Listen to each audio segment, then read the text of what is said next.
자, 그러면 조금 전에 말씀드린 것처럼 더불어민주당의 부승찬 의원, 국민의힘 주진우 의원과 이야기를 나눠보도록 하겠습니다. 두 분 어서 오십시오. 네, 안녕하십니까. 네, 반갑습니다. 반갑습니다. 두 분은 뭐 국회 상임위원회장이나 그리고 주요 방송에 뭐 패널로도 활발하게 참여를 하고 있는데 두 분이 같이 방송하신 적이 있습니까? 처음입니다. 아, 처음입니까? 네, 잘 부탁드리겠습니다. 예. 국회에서는 마주 앉아 있는데 예. 네.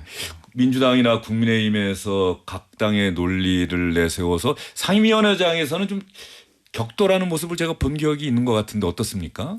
뭐, 격돌하진 않았습니까, 두 예, 분이? 뭐 격돌한 적은 없고요. 예. 예. 운영이 운영위에서도 뭐 격돌한 적은 없죠. 격돌한 적 없습니까? 다른 분하고 없죠. 격돌하셨군요. 네. 워낙 뭐 자주 예. 이것저것 이견이 많다 보니까. 예. 근데 이제 많은 의외로 있었는데. 조용하세요. 네. 주진우 의원이 의외로 조용하다. 네. 그런데 또 상임위 법사위나 이런 데 보면 주진우 의원 뭐 민주당 의원들하고 맞서는 모습도 많이 봤던 것 같은데. 네. 아무래도 운영위원회가 네. 조금 국회 전체 운영을 맡는 데다 보니까 좀 참여한 게 좀 덜하고요. 예. 법사위에서는 좀 더 좀 치열합니다.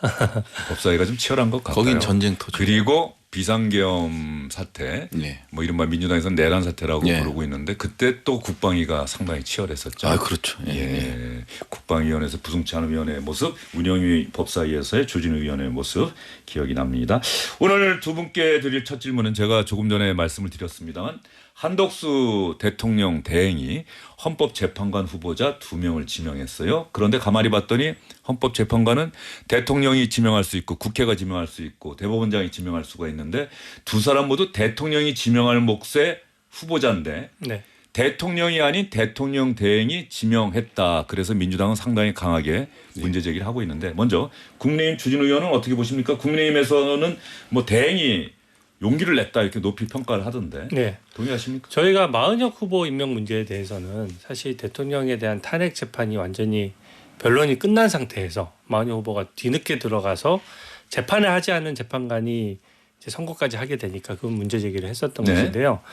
기존의 그 헌법재판소 지금 결정 취지에 보더라도 지금 구인 체제를 완성하라는 취지이고 또 민주당 입장도 사실 문영배 이미선 재판관이 이제 임기가 4월 18일 만료되지 않습니까? 임기 만료 후에는 법을 바꿔서라도 그 구인 체제를 유지하겠다는 게 기존의 민주당 입장이었거든요. 그렇죠. 네. 윤석열 전 대통령 파면 결정 선고가 늦춰지면서 민주당에서는 그런 방안도 뭐 검토하고 있다는 기사가 나왔었죠. 네. 예. 그리고 검토가 아니라 예. 법을 발의했죠. 법을 예, 발의했고요. 예, 맞습니다. 그래서 헌법재판소 법에 보더라도 이게 지금 현재 헌법재판관이 나가게 되면 임기 만료 전에 지명하는 것이 원칙입니다. 그래서 이번에 대통령이나 대통령 권한 대행이나 헌법재판관의 임명을 조속히 해서 국민의 기본권을 보장하라는 게 헌재 결정의 취지였고 그런 관점에서 마은혁 후보를 저희 입장에서도 마은혁 후보를 임명하는 것은 아쉽죠. 하지만 대승적인 관점에서 마은혁 후보 임명과 동시에 대통령 몫의 후보자를 지명해서 구인 체제로 가는 것은 국민 입장에서 헌법재판소가 완성 체제가 되니까 바람직하다 이렇게 말씀드릴 수가 있겠습니다. 한덕수 대행이 마은혁 헌법재판관, 마용주 대법관을 임명을 하면서 차기 헌법재판관 후보자 2명을 지명을 한 건데 네. 자 이제 논점은 이거겠죠. 대통령이 지명할 수 있는 헌법재판관을 대통령의 권한을 대행하는 국무총리가 지명할 수 있는 것이냐. 민주당에서는 그게 안 된다라고 좀 주장하시는 거죠? 그거는 한덕수 대행이 지난해 12월 26일 날 밝힌 내용입니다. 어떤 그러니까 내용이죠? 이제 대통령의 고유 권한이 있는데 헌법기관 구성권에 대해서는 고유 기관에 대해서는 하면 안 된다. 이렇게 대국민 담화를 했어요. 그 명분으로 여야가 최소한 합의하면 마은혁 재판관은 임명할 수 있다. 이런 논리를 폈거든요. 그러면 고유 권한이라는 게 대통령 고유 권한과 권한 대행의 권한이 민주적 정당성에 있어서 분명히 다르잖아요. 그러면 불소추 특권도 인정해야 되는 겁니까? 그리고 이제 뭐 개헌 발의권도 인정해야 되는 겁니까? 국무위원 임명도 인정해야 되는 겁니까? 그러면 대통령의 권한 자체를 한덕수 총리가 이거는 최대한 절제하고 자제해야 한다고 했거든요. 그리고 이제 선거일을 발표했잖아요. 6월 3일 날. 그렇게 발표를 해서 제가 이거를 갖고 왔어요. 그래서 이거 보면 이게 어떤 식이냐면 나라가 위기를 넘길 수 있도록 안정적인 국정 운영에 전념하되 헌법기관 임명을 포함한 대통령의 중대한 고유 권한 행사는 자제하라는 것이 우리 헌법과 법률에 담긴 일관된 정신이다. 이 얘기를 하는 거예요. 그러면 권한 대행이면 모든 대통령의 권한을 다 행사할 수 있느냐. 그렇기 때문에 민주적 정당성, 선출직이냐 아니 임명직이냐에 따라서 달라진다는 거죠. 그것도 이제 한덕수 권한 대행도 알고 있고 발표를 했고 그러다 보니까 3명에 대해서 안 한 거거든요. 네. 그러면 헌재에서 이거는 위헌이다고 전원 일치가 나왔음에도 불구하고 마은혁을 임명 안 하고 그다음에 최상무기가 둘을 임명한 거 아닙니까? 그러면 논리적인 모순이죠. 그렇게 치면. 그러면 사명권이라든지 모든 권한을 행사할 수 있다라는 건데 그렇잖아요. 이 논리를 따지자면. 그래서 헌법재판소가 9인을 구성하는 건 맞습니다. 맞고요. 하지만 40일이 지났어요. 마은혁에 대해서도. 그죠? 마은혁에 대해서 전원 일치 다 나오고 2번씩이나 그것도 나왔음에도 불구하고 이게 뭡니까? 본인이 얘기한 거랑 그러니까 형식적 권한과 고유 권한의 차이가 있는 거죠. 그렇기 때문에 우리는 선거를 통해서 대통령을 뽑고 대통령은 그거에 따라서 국민에 대해서 책임을 지는 거 아닙니까? 네. 이게 헌법의 논리고요. 민주주의 근본 원칙이잖아요. 그 룰을 깨고 있는 거예요. 그렇기 때문에 이게 맞지가 않죠. 어떻게 헌법기관 구성권 자체를 본인이 권한 대행이 행사하냐 이거예요. 대통령과 대통령 권한 대행, 말은 대통령의 권한을 대행하는 사람이다라고 돼 있지만 예. 그럼에도 불구하고 대통령 권한 대행이 대통령 고유의 인사권 특히 헌법기관 구성 권한을 행사하는 것은 말이 안 된다. 왜? 그럼요. 국민의 선출을 받은 사람이 아니기 예. 때문에. 자, 그럼 주진우 의원 네. 어떻게 생각하십니까? 제가 보기에는 이렇게 질문 드릴게요. 지금 내란 사태의 이른바 계엄 사태 이후에 국방부 장관, 행정안전부 장관 아주 주요한 부처인데 장관이 공석이었는데 네. 결국 한덕수 대행이 또 최상목 대행이 그 국방부 장관, 행정안전부 장관은 임명하진 않았어요. 네. 지명하진 않았어요. 네, 네. 그런데 왜 헌법재판관 후보자는 꼭 지명하려고 했을까? 네. 또 이런 것도 궁금해지거든요. 한덕수 대행의 기존 입장과 저는 전혀 모순되지 않다라고 생각합니다. 그렇습니다. 예, 기존에 마은혁 후보를 비롯해서 다 임명을 하지 않았던 것은 원래 기존에 국회 관례가 있어요. 여당 1명, 야당 1명, 여야 합의 1명으로 추천을 해야 헌법재판소의 결정의 권위가 실리거든요.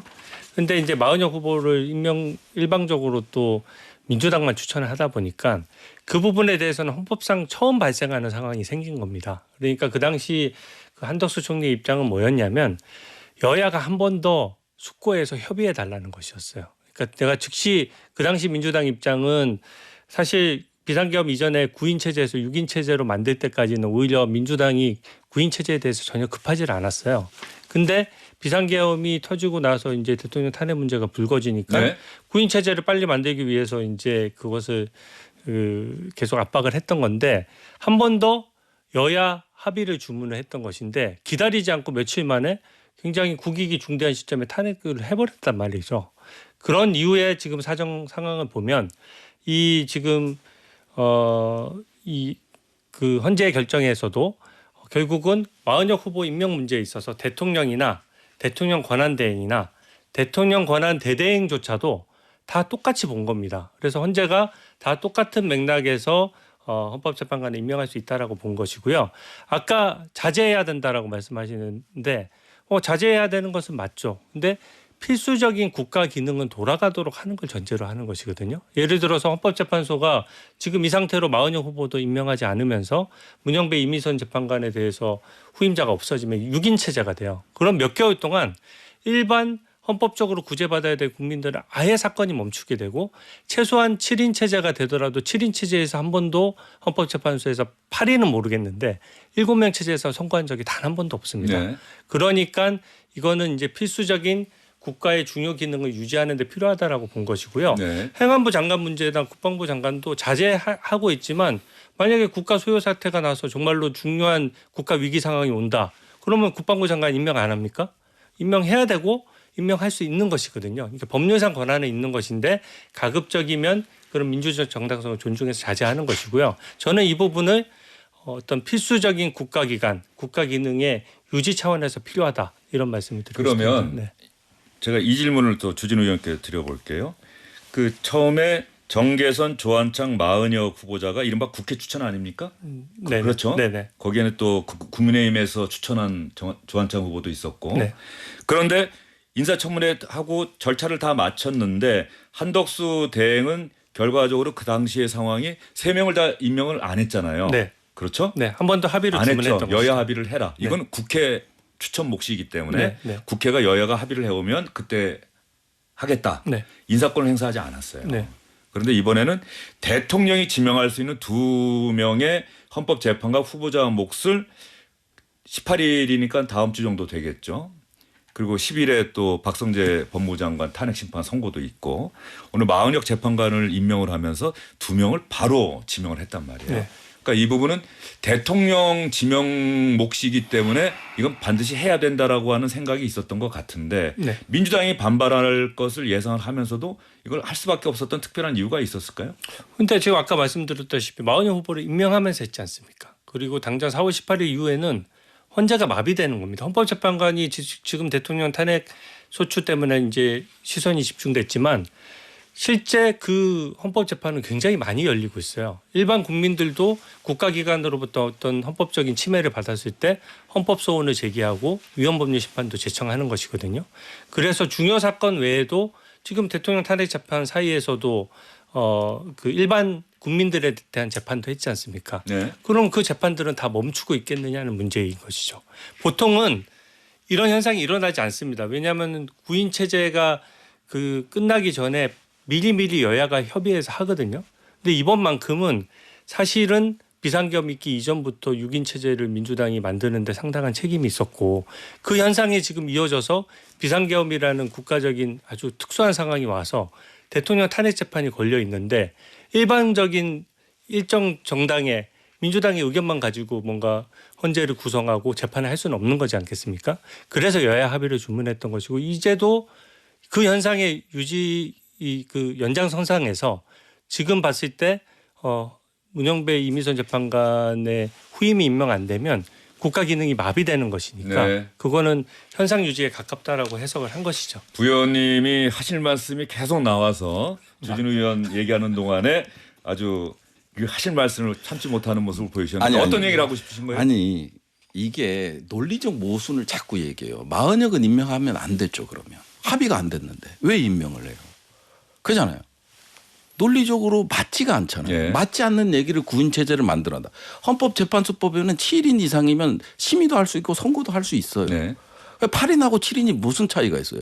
8인 대통령 탄핵 결정을 8인이 했습니다. 7인 체제는 선고한 적이 없어요. 아니 선고한 적은 없지만 네, 아니 계엄 비상계엄은 이런 권력에 있으면서 이런 초현실적인 일을 해내고 있고 구속 취소도 시간으로 윤석열만 딱 집어서 해내잖아요.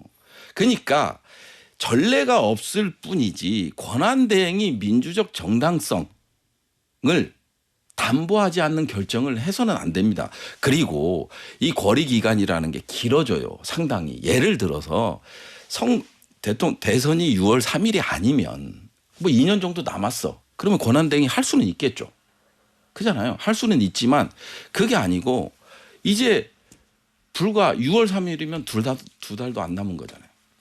그런 상황에서 어떻게 권한대행이 자신이 헌법기관 구성에 대해서 야당이 그때 당시 야당이 민주당이 임명하라고 했을 때 이건 헌법 질서를 파괴하는 거라고는 표현까지 써가면서 대국민 담화에서 얘기한 거를 그리고 그 논리대로라면 마은혁은 임명해서는 안 되는 거죠. 왜? 지금 말씀대로라면 문영배 이미선 재판관 임기 만료됐을 때 그대로 둬도 된다는 것이지 않습니까? 그런데 문영배 이미선 재판관 임기 만료됐을 때는 아니, 법까지 바꿔가면서 거기 후임자를 여야 합의에 의해서 돌려보냈다고 했잖아요. 그래서 임명할 수 없다. 이게 일관된 입장이다. 그잖아요. 그거 아닙니까? 네. 그럼 마은혁을 왜 임명하냐고요. 이거에 대한 설명을 못 하잖아요. 마은혁을 네. 왜 임명하냐고 지금 말씀하시는데 마은혁 후보 임명 문제는 지금 연계돼 있는 거예요. 마은혁 후보 임명 문제도 국민의힘 지지자들이나 상당수 국민들은 마은혁 후보 임명 문제에 대해서 찬성하지 않습니다. 그리고 헌재 결정조차도 마은혁 후보 임명을 강제할 수는 없는 겁니다. 정부적인 부담은 지고 있지만 마은혁 후보도 대통령이 마음먹기에 따라서는 대통령 권한대행도 임명 안 해도 되는 것이거든요. 아니죠. 그건, 결정문에 담겨 그거는 있는데 결정문에 민주당 담겨 있는 입장은 거를 왜 왜곡하세요? 그건 아니, 말이 안 되는 거죠. 근데 헌재 민주당은 결정은 마흔역은 임명하고 나머지 임명하지 말라. 이게 너무 정파적이라는 것이죠. 임명하려면 다 같이 임명하는 아니, 것이고. 자 네. 대통령이라는 조건 하에서는 가능해요. 마흔역이 대통령이 임명권자다. 그럼 임명할 수 있죠. 대법원의 몫이 있고 국회의 몫이 있고 대통령의 몫이 있잖아요. 그래서 헌재 결정은 뭐냐면 국회의 권한이다. 국회의 임명을 침해한다라는 표현을 쓰잖아요. 그 전원일치로 이건 위헌이다. 이렇게 표현을 썼는데 어떻게 주 의원님께서는 대통령 임명하고 국회 추천 몫하고 대법원 추천 몫을 대통령의 기준에 맞추냐 이거죠. 근데 국민의 그건 말이 기본권 안 돼요. 보장 차원에서는 헌법재판관의 추천 경로가 어떻든 간에 헌법재판관의 자격과 기능은 다 동일한 겁니다. 그래서 아니 그걸 묻는 네, 게 아니 대법원장이 추천했거나 국회가 추천했거나 대통령이 지명했거나 어찌됐든 임명이 돼야지 헌법재판소가 정상적으로 지금 운영이 되는 상황인 거죠. 아니 한덕수는 임명해서는 안 된다고 그러잖아요. 그래서 지금까지 미뤘던 거 아니에요. 여야 합 아까도 여야 우리 합의를 한 번 더 주문한 것이죠. 만약에 그게 교차 상태가 아니죠. 오래됐으면은 그러면 4월 4일도 있고 5일도 있고 탄핵 인용됐으면 바로 임명하면 이런 분란은 없었을 거 아니에요. 이 부분은 여야가 입장이 시간이 지나면서 서로 바뀐 거예요. 그렇게, 네, 그렇게 일방적인 게 치면은 아니죠. 네. 대통령이 9명을 다 임명해야지. 알겠습니다. 일단 여기서 잠깐 두 분 조금 가라앉히시고요. 그 한덕수 대행이 조금 전에 우리 부승찬 의원이 말씀하신 것처럼 그 3명의 국회 추천 몫의 재판관들을 임명하지 않았었죠. 그때 이제 내세웠던 논리가 여야 합의 또 그리고 그 대통령의 고유 권한 가능한 한 헌법기관 뭐 인사권이라든가 구성권한 이런 것들은 자제하겠다라는 취지의 이야기를 했었다. 예, 명확하게 그렇죠? 워딩 그대로 예. 하면 헌법기관 임명이라는 대통령의 고유 권한을 행사하라고 대통령 권한 대행을 압박하고 있습니다. 자 그런 이렇게 면에서 얘기를 보면 오늘 마은혁 재판관을 임명하고 마용조 대법관을 임명을 하면서 대통령 몫의 헌법재판관 후보자 2명을 같이 발표를 한 거예요. 네. 그러니까 전혀 예상하지 못했던 분들도 많이 있었을 텐데 근데 이 가운데 한 사람이 이완규 법제처장이죠. 네. 그 이완규 법제처장은 윤석열 전 대통령이 상당히 가깝게 지냈던 분이고 또 헌법재판소장으로도 손꼽았던 사람이다. 이런 기사를 제가 찾아보니까 있더라고요. 네. 이런 이완규 법제처장의 어떤 윤석열 전 대통령과의 특별한 인연 이것 때문에 민주당에서는 이른바 내란 세력의 알박기다 이런 주장을 하고 계시는 겁니까? 특히 이완규 법제처장이 아마 12월 3일 비상계엄 다음 날 뭐 행정안전부 장관, 법무부 장관과 함께 안가에서 회동을 했었고 4인이 회동을 했고요. 예. 4인이 회동을 하고 나서 진짜 이게 우연이라고 치기에는 정말 의심을 할 수밖에 없는 3명의 민정수석 그다음에 박성재 당시 법무부 장관 그리고 법제처장이 동시에 휴대폰을 교체합니다. 네. 휴대폰 하나는 폐기하고 교체를 해요. 그래서 이런 것들이 문제가 됐고 그다음에 거기서 왜 안가까지 가서 회동을 하고요. 그것도 다음 날. 그렇기 때문에 저희 입장에서는 공수처에다가 이거는 내란 공범으로 고발할 수밖에 없었던 거고 지금 고발이 돼 있는 상태고요. 그다음에 우리 뭐 주진우 의원께서 잘 아시겠지만 헌법재판소법을 보면 이게 당원을 상실한 날로부터 3년이잖아요. 3년이 경과되지 아니한 사람은 기본적으로 헌법재판관에 임명할 수 지정할 수가 없어요. 그죠? 알고 계시죠? 그거 뭐 보고 오셨으니까. 근데 이제 실질적으로 인터넷상에는 이 이완규가 5월 13일 날 탈당한 전력이 있다고 해요. 이거는 확인되진 않지만 인터넷에서 이제 나온 기사들 보면 이제 법제처장에 임명되고 인사검증을 하면서 그때 국민의힘을 탈당했다. 그럼 3년이 안 되잖아요. 이런 부분에 대해서 좀 확인 좀 부탁드린다라는 말씀을 드리고 싶네요. 왜냐하면 헌법재판소법 제5조 4항에 2호 4항에 명시되어 있는 거거든요. 네, 좋습니다. 그런데 그런 부분은 어차피 인사검증을 또 거쳤을 것이기 때문에 저는 그 부분은 법률적으로 다 걸러졌을 것이라고 보고요. 그것보다 더 쟁점은 지금 이완규 법제처장이 그때 한번 안가에서 모였던 부분 그리고 대통령과 친분이 있다는 부분을 문제 세우지 않습니까? 저는 민주당의 논리나 주장이 일관돼야 된다는 점을 지적하는 거예요. 예를 들어서 마은혁 후보 같은 경우에도 편향성으로 따지면은 예전에 그 진보당 사람들이 그 진보당 그 보좌관들이 국회 로텐도를 점거했을 때 그 부분에 대해서 공소기각 판결을 해가지고 대법원에서 깨진 적이 있고요. 문영배 재판소장 대행 같은 경우에도 지금 옛날 인터뷰를 찾아보면 정성호 의원과 굉장히 가깝다고 이미 명시가 되어 있고 엄청나게 친분 있는 분들이 많아요. 그러니까 법조인들의 친분만 가지고 어떤 편향성이 드러나거나 잘못이 드러나지 않았는데 그것 가지고 지적하는 것은 저는 한계가 있다라고 네. 보고요. 만약에 안가에서 식사한 게 공범이다라고 하면 그럼 대북송금 사건은 왜 얘기 안 합니까? 대북송금에 바로 밑에 있었던 평화부지사 같은 경우는 800만 불을 북한에 갖다 준 걸로 2심에서 징역 7년 6개월 받았고요. 김용 민주연구원 부원장도 대선자금 6억 원 받은 걸로 2심에서 징역 5년 받고 법정 구속됐잖아요. 네. 그러면은 공범관계가 관계라든지 어떤 자리를 많이 했다라고 하는 것으로 바로 그게 논리 비약이 가능하다면 그런 부분도 같이 지적을 해야 맞는 거죠. 이거는요. 방금 후반부에 예로 드시는 거는 누구를 겨냥해서 하신 말씀이신가요? 이재명 대표 뭐 이재명 기승전 대표, 예. 이재명이니까 그 논리로 가는 건데 엄연히 다른 거죠. 뭐냐면 이거는 내란과 관련된 거예요. 그리고 내란의 수괴가 헌재 결정으로 탄핵이 됐어요. 그리고 여기에 공범의 합리적 의심을 하고 있고 공수처에서 이제 수사가 진행되는 사람이에요. 그런 사람 얘기하는 거하고 그다음에 대북송금과 관련된 부분하고는 어떻게 비교 수준이 아니, 같아요? 대북송금 800만 불이 아니. 어떻게 같은 반열이 아닙니까? 그건 외환에 가까운 행위죠. 아니. 북한에다가 800만 불을 빳빳한 달러를 몰래 갖다 주고 아니 그게 왜 통치자금으로 여기서 쓰이는 것인데. 내란 공범에 대해서 지금 수사가 진행 중인 거를 비교 수준이 엄연히 다른 거잖아요. 아니, 북한 무조건 뭘 하면 이재명이다. 뭘 하면 이재명이다. 아니, 저는 그 같은 이재명 반열에서 아니면 뭐 봐야 된다는 얘기를 할 게 없어요. 자 여기서 잠시 한번 또 두 분 좀 가라앉히시고요. 물 한 잔 드시죠. 옆에 물 있죠. 네, 물 한 잔 그렇게 드시죠. 하겠습니다. 예, 네. 저도 물 한 잔 먹겠습니다. 예. 이 질문 드려볼게요. 이거 갖고 계속 얘기를 계속 할 수는 없을 것 같은데 한덕수 대행이 왜 이완규 법제처장을 많은 법조인이 있고 헌법재판관을 감당하기에 훌륭하신 후보자들이 많이 있을 텐데 왜 이완규 법제처장을 지명했을까? 윤석열 전 대통령과의 친분 혹은 윤석열 전 대통령의 의중이 반영된 인선이 아닌가라고 또 많은 분들은 생각하실 수 있을 것 같은데 네. 주진우 의원 어떻게 보십니까? 아니 저는 법조계 오래 있었지 않습니까? 법조계 평판으로 한번 들어보십시오.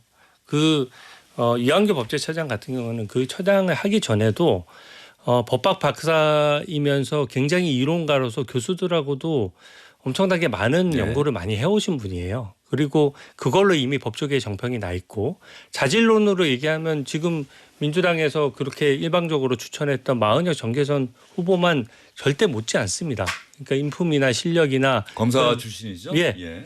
근데 그 출신을 가지고 얘기할 수 없는 것이 예전에 헌법재판관을 할 때에도 검사 출신을 전부 다 법관 출신으로 할 수가 없으니까 거기에도 형사사법 절차나 이런 것들에 대한 헌법상 보호가 필요하거든요. 네. 그러니까 검사 출신의 헌법재판관들이 임명해 왔어요. 검사 그렇기 출신 때문에 뭐 대법관도 있고 헌법재판소장도 있었죠. 예. 지금은 오히려 검사 판사소장. 출신이 한 명도 없는 상황이잖아요. 그리고 판사 출신밖에 없는 상황이고 그래서 저는 출신을 가지고 문제 삼는 거는 좀 옳지 않다라고 네. 생각하고요. 이완규 법제처장 그 대통령 자체가 그 법조인 출신이잖아요. 그냥 친분이나 예를 들어 아는 법조인으로 한다 그러면 너무나 많죠. 하지만 아시다시피 대통령은 지금 탄핵이 인용돼서 이미 지금 대통령직을 잃은 상태입니다. 근데 한덕수 총리가 그 이완규 법제처장이 한 명 들어간다라고 해서 그게 헌재 구도에서 지금 어떤 영향을 미칠 수가 있습니까? 예. 오히려 반대로 문영배 이미선 재판관은 민주당 주장했던 것처럼 예를 들어서 임기를 연장했다라고 하면 6명이 민주당 베이스에서 추천된 사람이 되는 거거든요. 그러면 지금 있는 뭐 이재명 대표 재판부터 시작해가지고 거기에 있는 형사처벌 조항조차도 다 위헌 결정을 할 수 있을 만큼 6편은 몰린 거거든요. 지금 한덕수 총리가 2명을 지명해도 실제로 헌재는 어느 진영에서도 6명을 차지 못하는 상황이 되는 네. 거거든요. 네. 그래서 저는 그게 더 균형이 있다고 한덕수 대행의 독자적인 인선이다. 주진우 의원은 그렇게 생각하고 있다고 말씀하신 거죠? 네. 예. 어떻게 보세요? 절대 동의 못 하겠고요. 예. 예. 법제처장으로 간 거부터 그다음에 이제 윤석열 직무정지 됐을 때 검찰총장에서 이제 목숨 걸고 이제 무죄를 주장하는 거 그런 인터뷰를 했던 거 그리고 이제 법제처장 이제 당선되고 나서 13일 날 그죠? 13일 날 임명이 됐죠. 9일 날 그렇죠. 9일 날인가 예. 내정이 되고 13일 날 취임 직후죠. 예, 된 거. 그런 걸 봤을 때 과연 한덕수가 지금 시기적으로 봤을 때 탄핵이 4월 4일인가요? 탄핵 인용된 게. 네, 4월 4일이죠. 4월 4일 되고 나서 한덕수가 과연 무슨 걸 통해서 재청을 받아서 어떻게 했을 거냐. 이런 것들을 생각해 볼 필요가 있어요. 그럼 윤석열이 아니면 이거 불가능한 인사예요. 어떻게 한덕수가 임명을 안 하겠다고 그리고 그 고유 권한에 대해서는 손을 안 대겠다고 자제하겠다고 민주당이 압박한다고 이런 얘기를 했던 사람이 뜬금없이 이완규를 임명합니까? 그리고 이완규는 제가 내란 국조특위에서도 봤지만요. 이 기본적인 자세가 안 돼 있는 사람이더라니까요. 그렇게 어떻게 평가하십니까? 아니 대화를 쉽게 해보면 알잖아요. 본인도 옆에서 지켜보고 평가하는 거 아니에요. 저는 굉장히 균형 잡힌 법조인을 그리고 봤습니다. 탄핵 인용 내란 수계와 친분이 있고 어찌 됐든 이 문제는 중요한 게 아니에요. 누가 임명했느냐 이건 중요한 게 아니고요. 예. 권한 대행이 이게 한 게 예. 법적으로 맞느냐 그리고 민주적 정당성을 담보하고 있느냐 이 부분이 중요한 거죠. 자, 그러면 민주당에서는 권한쟁의 심판 또 집행정지 가처분 신청 그래서 이 임명의 효력을 중단시키고 법원이나 헌법재판소의 의견을 들어보겠다. 그때까지 중단시키겠다는 건데 우원식 국회의장도 인사청문 요청서가 오더라도 안 받겠다라고 이야기를 했단 말이에요. 그런데 우리 인사청문회법을 보면 어쨌든 보내고 나서 20일 안에 만약에 국회에서 아무런 의견이 없으면 다음에 12일 이내에 다시 한번 보내줄 것을 요청하고 그리고 안 오면은 그냥 임명할 수. 물론 하루를 할 수도 있고 이틀을 할 수도 있고 그런데 그러면 임명을 강행하겠다는 뜻이다. 법적 검토를 다 마쳤다라고 하는데 민주당의 법적 대응이 뭐 이번에 EBS 사장 임명도 또 법원에 의해서 제동이 걸렸는데 뭐 그렇게 제동이 걸릴 것을 기대를 하신 겁니까? 그렇죠. 이제 뭐 권한쟁의부터 시작해서 가처분 그다음에 행정소송까지 가는 거기 때문에 이거는 그냥 헌법재판소 이제 권한쟁의 심판 청구를 하는 것도 있지만 그다음에 법원에 이제 행정소송까지 다 이루어지는 거잖아요. 적법하게 지명된 인사가 아니라고 보는 거죠. 그러면 지금의 헌법재판소에서 받고 있던 사람들 그럼 국회의 어떤 심의권 자체를 침해하는 거잖아요.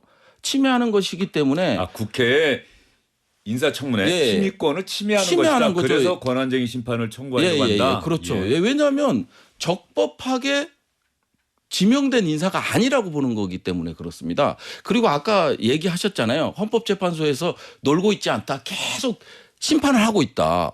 그러면 거기서 심판받는 사람 입장에서 봤을 때 나 저 사람한테 심판 못 받겠다.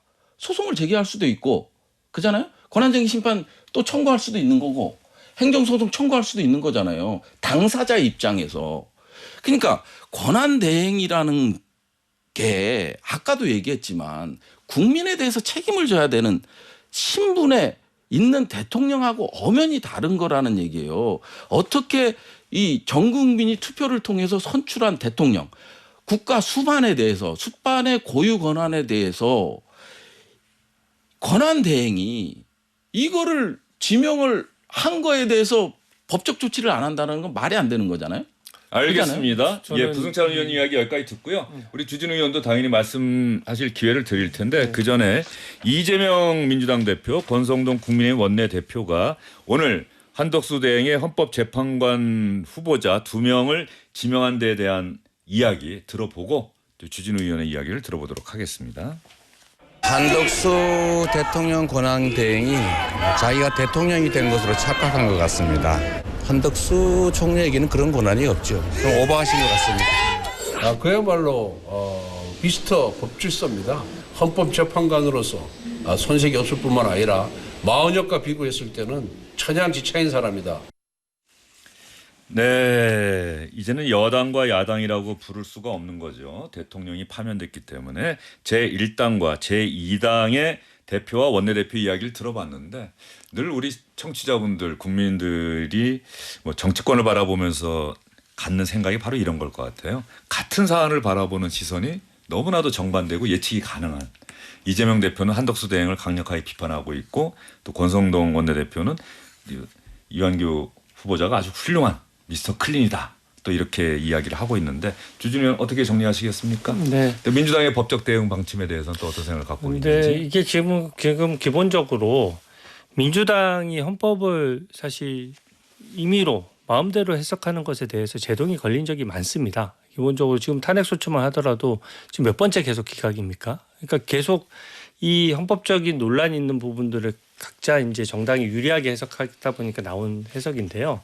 이 부분은 헌법학자들 사이에서도 여러 가지 의견이 있지만 기본적으로 대통령이 거리된 경우와 기타 사고가 된 경우를 좀 구분해서 보는 시각이 강합니다. 지금은 대통령이 완전히 거리가 된 상황이고 그런 상태에서 국가 기능을 유지하기 위한 일들은 대통령 권한대행이 할 수 있는 것이거든요. 여기에 대해서 효력정지 가처분이나 이런 것들을 한다고 해서 저는 헌재가 그동안 헌법재판소의 구인 체제를 강조해온 헌재 결정이 있었던 적이 얼마 안 됐기 때문에 그것을 다시 뒤집어서 그 추천 경로에 따라서 대통령 지명은 못하고 대법원장 지명은 임명해야 되고 국회가 추천하면 또 임명해야 된다. 이렇게 기교적으로 나눠서 헌재가 제동을 걸 것이라고 생각하지 않고요. 헌재가 제동을 걸지 않는 이상 이것은 민주당은 원천 무효라고까지 말씀하셨는데 저는 무리한 주장입니다. 기본적으로 법적인 효력은 발생하는 것이고요. 헌재가 제동을 걸지 않는 이상 헌법재판관으로 적법하게 임명이 되는 것입니다. 특히 국회의장이 인사청문 보고서를 요청서가 와도 받지 않겠다 했는데 이거는 사실상의 어떤 접수행위를 하지 않겠다는 건데 인사청문회법에 명시가 돼 있어요. 20일 내에 어떤 사정이든 이것을 인사청문 보고서를 채택하지 않으면 그 다음부터는 대통령 권한대행이 임명할 수가 있는 겁니다. 그래서 저는 헌재가 이 부분에 대해서 균형 잡힌 결정을 당연히 내려줄 것으로 믿습니다. 네, 지금 SBS 법조기자들 헌법재판소에 현재 8명이죠. 마은혁 재판관은 오늘 임명이 됐으니까 9명이라고 치면 진보가 5명, 중도가 김영두 재판관 해서 1명, 보수가 정영식, 김복형, 조한창 해서 3명, 5대 1대 3의 구도인데 이번에 한덕수 대행이 지명한 두 후보자가 만약에 임명이 된다면 진보 셋, 중도 1, 보수 5 역전이 된다는 것이고 여기에 대해서 민주당이 강하게 반발하는 이유는 헌법재판소가 얼마나 중요한 기관인지 이번에 탄핵 심판을 보면서 국민들이 다시 한번 느꼈는데 두 달도 채 안 남은 대통령 선거를 통해서 새로 선출될 대통령이 구성을 해도 얼마든지 할 수 있는데 왜 굳이 지금 이 거리 체제에서 대행이 임명하려고 하느냐. 그리고 대통령의 인사권을 대통령 권한 대행이 행사할 수 있느냐. 헌법기관 구성. 이거를 이게 두 가지 쟁점이다. 뭐 이렇게 정리하면 되겠습니까? 네. 뭐 더 보태실 말씀 있습니까? 어느 진영도 6명이 안 되는 게 바람직합니다. 저는 그렇게 생각합니다. 6명이 안 되면 할 수 있는 게 위헌법률 이런 것들이 다 안 되거든요. 이게 아까 좀 정정하고 싶은 게 뭐냐면 뭐 민주당이 탈핵만 하고 이게 보면은 헌재에서 이제 국회의 권한이다. 탄핵 소추 남발이 아니다. 항상 결정문에 그렇게 적혀서 나옵니다. 국회가 할 수 있는 거는 국회가 할 수 있는 거를 한 거죠. 그거를 가지고 뭐 탄핵 남발이고 이런 식으로 얘기를 하는 건 옳지 못하고 보고요. 네. 그래도 우리는 기준이 있고 정답을 찾는다면 굳이 정답이라고 볼 수는 없지만 헌재 결정문을 가지고 논의를 해야 되는 거 아니에요. 그리고 당사자가 했던 말을 가지고 논의를 해야 되는 거 아니에요. 이제 뭐 개헌 논쟁도 될 텐데 그러면은 뭐 국회에서 개헌특위 만들 필요가 뭐 있어요. 이게 대통령이 고유 권한을 행사할 수 있다면 이것도 긴박하다 그러면 그 권한대행이 개헌 발의도 하면 되는 거 아니에요. 네, 알겠습니다. 자, 개헌 쟁점 그리고 한덕수 대행이 오늘 인사권을 행사한 헌법재판관 후보자 2명을 지명한 것. 이건 앞으로 또 인사청문 절차를 놓고서 1당과 2당이 국회에서 상당히 치열하게 싸울 것 같고요. 개헌 얘기하셨으니까 간략하게 이미 어제 충분히 얘기를 나누는데 이재명 대표 역대 대선 때마다 보면 가장 앞서가는 주자는 개헌에 대해서 상대적으로 소극적이고 다른 주자들은 대단히 적극적이에요. 제가 대통령이 된다면 반드시 개헌하겠습니다라는 이야기를 했는데 어떻습니까? 이재명 대표가 이번에는 어렵다. 시간이 얼마 안 남았다. 현실적으로 어렵다라고 했는데 과연 대통령이 됐을 경우에 개헌을 할 것이냐 4년 중임제로 바꿀 것이냐 하고 의구심을 갖는 분들도 있을 것 같아요. 여기에 빠진 게 있다면 국민이 빠진 거예요. 국민이 빠졌고요. 그다음에 이제 개헌할 때마다 요구하는 게 뭐냐면요. 다양한 각계 전문가들이 다 들어와야 된다. 그래서 이 개헌을 논의해야 되는데 뜬금없이 국회의장이 개헌을 그것도 휴일에 예. 담화를 통해서 발표를 한 거잖아요. 개헌을 개헌을 예. 발표를 한 건데 구조적으로 불가능하잖아요. 시기적으로 봤을 때도 물론 국민투표법 자체가 지금 계류 중이긴 하지만 중앙선관위에서 답을 줬죠. 15일 이내. 15일까지는 국민투표법이 개정돼야 된다. 그럼 개헌특위를 만들죠. 그다음에 각 당의 의견이 다 달라요. 그런 상태에서 어떻게 정치인들만 가지고 이 개헌을 할 수 있어요. 그래서 주권자인 국민이 빠진 거잖아요. 그러면 그런 것들을 고려해서 자 대의적인 관점에서 봤을 땐 87년 체제는 시대의 흐름에 맞지 않죠. 네. 그러면 개헌으로 가는 건 맞아요. 근데 이게 2달밖에 안 남았는데 이제 2달도 안 남았는데 여기에 맞춰서 하겠다? 이거는 날림밖에 될 수 없는 거고 그리고 치열한 싸움밖에 안 되는 거예요. 그다음에 권력구조 개편만 한정해서 하겠다? 권력구조 개편하면 이원집정구제로 할 건지 내각제로 할 건지 4년 중임제로 할 건지 후보들이 다 달라요. 그래서 이런 특위를 구성하면 뭐 합니까? 2008년부터 국회 개헌 특위 자문위가 구성이 돼서 세 차례나 했고요. 문재인 노무현 때도 개헌이 발의가 됐었어요. 근데 국회 반대로 다 무산됐거든요. 그다음에 국회 차원에서 논의가 안 됐어요. 자체적으로. 네. 합의가 안 된 거거든요. 그렇기 때문에 이거를 단순히 대선에 맞추기보다는 대선에서 국민투표를 여론을 묻다든지 개헌의 찬성 찬반이라도 국민들한테 의견을 묻고 그러고 나서 테이블이 만들어지는 게 낫지 않나 그런 생각을 합니다. 예, 주진우 의원은 개헌에 대해서 어떻게 생각하십니까? 네. 저는 그 4년 중임제에 대해서는 국민 공감대가 어느 정도 형성됐다라고 생각합니다. 87년 체제는요. 당시 이제 군사 정권을 종식시키고 네. 이제 민주정부를 들어서게 하는 과정에서 만든 것인데 기본적으로 대통령제를 바탕으로 하고 있어요. 그래서 사실은 4년 중임제가 더 체제적으로 완성형이거든요. 87년 6월 민주항쟁의 시대적 정신은 대통령 직선제 쟁취였죠. 예. 그러니까 대통령제를 도입한다고 하면 지금 미국처럼 4년 중임제를 하면 어떻게 보면 4년 뒤에 이 정책 방향이 맞는지 대통령 입장에서는 중간 평가를 받는 그렇죠. 겁니다. 그리고 대한민국이 그 당시에 경제 규모나 여러 가지 그 규모가 커졌기 때문에 5년 내에 이제 뭔가를 다 하기가 어렵고 네. 그리고 대통령이 5년 내에 단기 성과를 내려고 너무 집착하다 보니까 매번 대통령에 무리하는 장면들이 나오지 않느냐 이런 거에 대한 국민들의 우려가 있는 것이거든요. 그래서 저는 4년 중임제는 시행을 하더라도 도입을 하더라도 지금 현재 헌법의 다른 체계하고 거의 정합성으로 맞아떨어집니다. 그래서 이건 충분히 선택할 수 있는 문제고요. 저는 이재명 대표가 지난 민주당 당대표 선거 때도 이 4년 중임제 부분에 대해서는 굉장히 긍정적으로 얘기를 했어요. 지난번에는 공약으로 내세웠었죠. 네, 예. 공약으로 내세웠었고 그렇다고 하면 지금 매번 왜 이때까지 4년 중임제가 다 좋다라고 하고 국민 여론도 훨씬 50%를 상회할 정도로 이 부분을 지지하는데도 왜 못했냐면 어제도 동의한다고 이야기했었고요. 예, 맞습니다. 대통령이 되고 나면 임기를 줄이기가 싫은 겁니다. 네. 우리가 우리 헌법상 그 현행 대통령이 임기를 줄여버리면 본인은 중임을 못 하거든요. 그러니까 이재명 대표가 만약에 대통령이 됐을 경우 1년의 임기가 줄어드는 문제가 있기 때문에 저는 어제 그 발언은 좀 당략적으로 보여졌다는 측면이 있다고 말씀드리고요. 이 부분은 논의 자체를 막을 게 뭐가 있습니까? 그리고 국민 투표법 같은 경우에는 지금 민주당이 법안 발의하듯이 여야가 합의된 상황이면 며칠이면 법안 통과는 어렵지 않습니다. 예. 그러니까 국민투표법은 국민투표에 부의하지 않더라도 투표법부터 개정해 놓고 개헌 부분은 지금 아직 시간이 있으니까 좀 논의할 수 있는 거여서 저는 뭐 의원내각제로 바꾸는 건 무리라고 봐요. 지금 상태에서 모든 헌법을 손봐야 되기 때문에 쟁점이 얼마나 많겠습니까? 하지만 5년 단임제를 4년 중임제로 바꾸는 것에 대해서는 국민 공감대가 있고 반드시 여야가 논의를 하는 것이 필요하다. 그렇게 보고 있습니다. 알겠습니다. 현재 개헌 문제를 둘러싼 논쟁의 모양새를 보면 각종 여론조사에서 가장 앞서 나가는 것으로 나오고 있는 이재명 대표는 권력구조 개편은 다음 정부 출범 이후에 논의를 해서 그때 하자라고 이야기를 하고 있고 다른 거의 민주당의 차기 주자들까지 포함 모든 주자들이 이번에 하자. 그리고 상당수 주자들은 다음 대통령 임기를 3년으로 줄이자. 이렇게 이야기를 하고 있는 이 상황 이런 점까지 정리를 하고 저희는 다음 이야기로 넘어가도록 하겠습니다.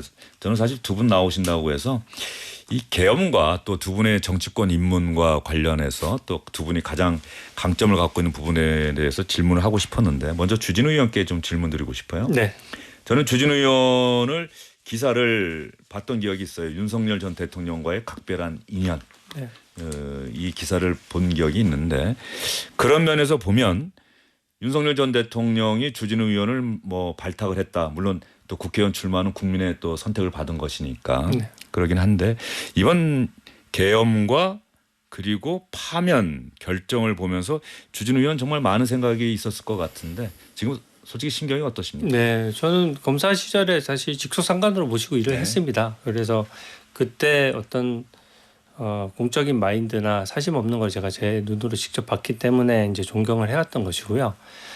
지난 이번 정부가 출범할 때도 제가 변호사 시절인데도 이게 현재 그 당시 문재인 정부의 정책 방향이 저는 대한민국이 지속 가능하게 유지되는데 조금 장애가 된다라고 봤어요. 그래서 이제 뛰어들었던 것인데 저는 이번 사태를 겪으면서 진짜 개인적으로 너무나 안타깝게 생각하고 대신에 이런 건 있습니다. 지금 대통령 개인의 어떤 대통령직을 몇 년 하느냐가 중요한 게 아니라 결국은 정책 방향 아니겠습니까? 지금 미국 트럼프 체제에 들어와서 어떻게 보면 친중 친북을 할 거냐 아니면 대미 관계를 어떻게 설정해 나갈 것이냐는 중요한 쟁점이 남아 있고요. 또 지금 기업들이 다 해외로 떠나가는 기업만 있고 돌아오는 기업이 없어요. 그리고 20, 30대 청년들이 왜 이번에 저는 거리로 뛰어나갔다라고 생각하냐면 기본적으로 현재 민주당이 추진하는 여러 정책들이 네. 미래 세대의 어떤 이권을 좀 많이 침해한다라고 생각합니다. 그러면 결국은 가뜩이나 인구 절벽인데 미래 세대들이 힘들어지는 것이거든요. 그래서 그런 부분에 그 윤석열 대통령의 정치 철학, 정치 방향은 저는 맞았다라고 생각하고 그 방향을 좀 더 발전적으로 어떻게 대한민국 이끄는 데 활용할 것이냐 그걸 고민해야 된다고 생각합니다. 네. 여기서 국민의힘을 지지하든 지지하지 않든 국민들이 국민의힘의 어떤 지금 주진우 의원의 이야기를 들으면서 혼란스러워할 수 있는 이유가 정책 방향이 옳았다? 그걸 계승해야 된다고 좀 말씀하셨는데 어쨌든 윤석열 전 대통령은 헌정사에서 비극적으로 헌법재판소의 파면 결정으로 파면이 됐어요. 그리고 비상계엄이라고 하는 것이 헌법과 법률을 중대하게 위반했고 국민의 신뢰를 저버린 행위다라고 하는 판단을 받았단 말이죠. 그런 측면에 대해서는 애써 좀 외면을 하고 있는 것인지 그 부분에 대한 인정과 사과 그리고 윤석열 전 대통령을 과연 지금 국민의힘 당원으로 계속 있는데 이걸 어떻게 할 것인지에 대해서 당내가 좀 혼란스러운 좀 모습을 보이고 있는 것 같고 그 부분을 얘기를 안 하시는 것 같아요. 네. 그런데 비상계엄에 대한 법적 판단은 어쨌든 헌재가 결정이 이루어졌습니다. 저는 헌재가 절차적 정의를 중시해야 되고 그게 국민들한테도 직결되기 때문에 사실 이번에 윤석열 대통령에 대한 탄핵 재판은 일반 국민들로 치안해서 봤을 때 너무 절차적인 보장이 잘 이루어지지 않았습니다. 그러니까 반대 신문권 보장을 초시계로 한다는 게 어떤 선진 법치 국가에서도 본 적이 없는 장면이거든요. 그게 저는 굉장히 아쉽게 생각하는 부분이고요.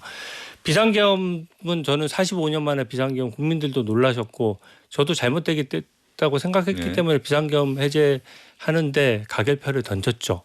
하지만 이 아까 말씀하셨던 정책적인 부분하고 비상계엄 부분이 좀 구분되는 것이라고 저는 생각하고요. 정책적인 방향에 있어서 뭐가 대한민국을 올바른 길로 이끌 것이냐 하는 부분은 같이 고민을 해야 되고 비상계엄 부분에 대한 법적 평가는 이미 끝났습니다. 그런데 비상계엄 전후 사정에 대해서도 헌재 결정문에 담겨 있다시피 비상계엄 전후로 민주당이 해왔던 것이 탄핵 특검의 남발이라든지 입법 폭주 이런 것들이 이게 민생을 생각해서 고민해서 같이 야당으로서의 역할을 하는 것이라기보다는 이제 어떻게 보면 사법 리스크 때문에 발목을 잡는 듯한 느낌이었어요. 그러니까 윤석열 표 정책이나 이런 것들이 법안이나 예산을 통해서 한 번도 제대로 구현이 되지 못했고 또 특히 헌정사상 최초의 삭감 예산안이라는 것까지 나왔지 않습니까?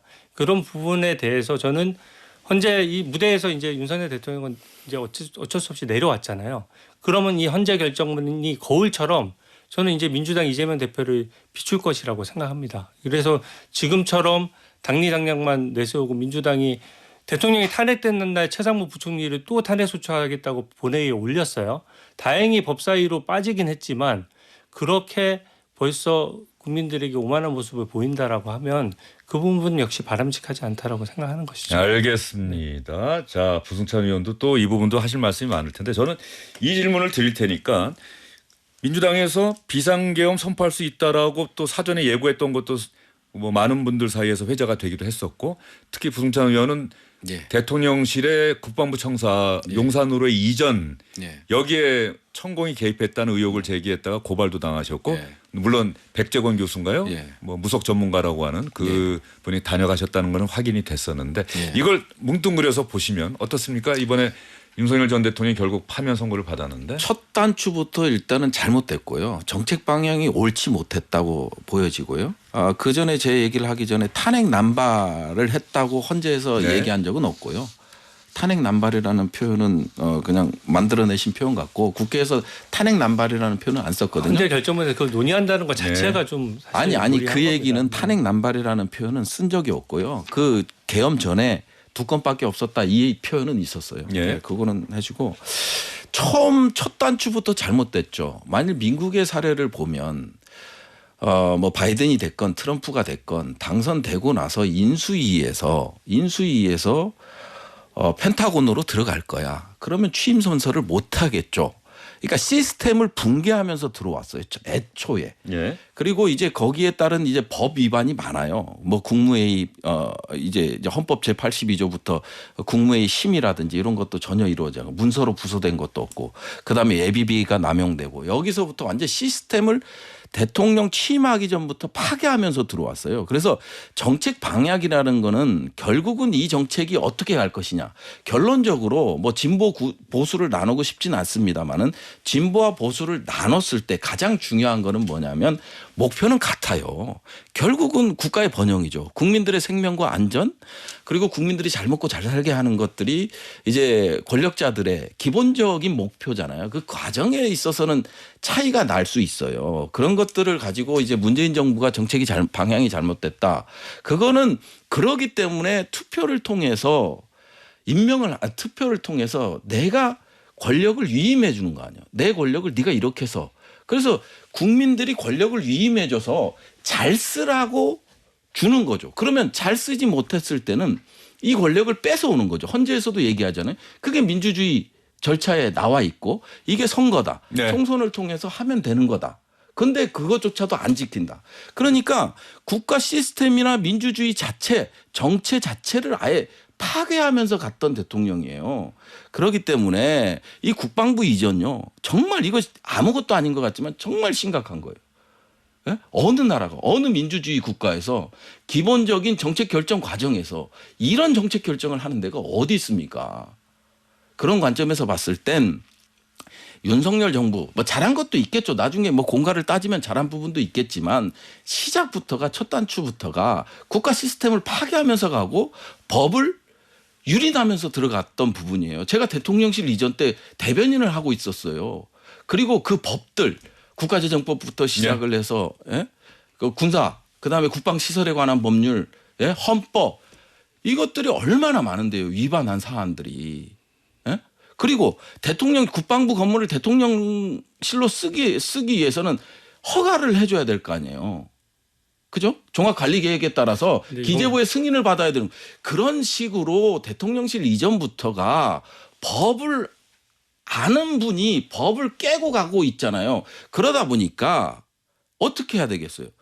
수직적 책임성, 수평적 책임성이 다 무너지는 거예요. 알겠습니다. 부승찬 의원께서 또 길게 말씀하셨는데 오늘 부연님 말씀 드리면서 직책을 잘 안 붙이시네요. 사람 이름만 좀 얘기하시는 누구요? 경우가 좀 많아요. 한덕수 대행에 대해서도 한덕수라고 하시고 이 부분은 워낙 흥분하셔서 좀 그러신 걸로 이해를 하고요.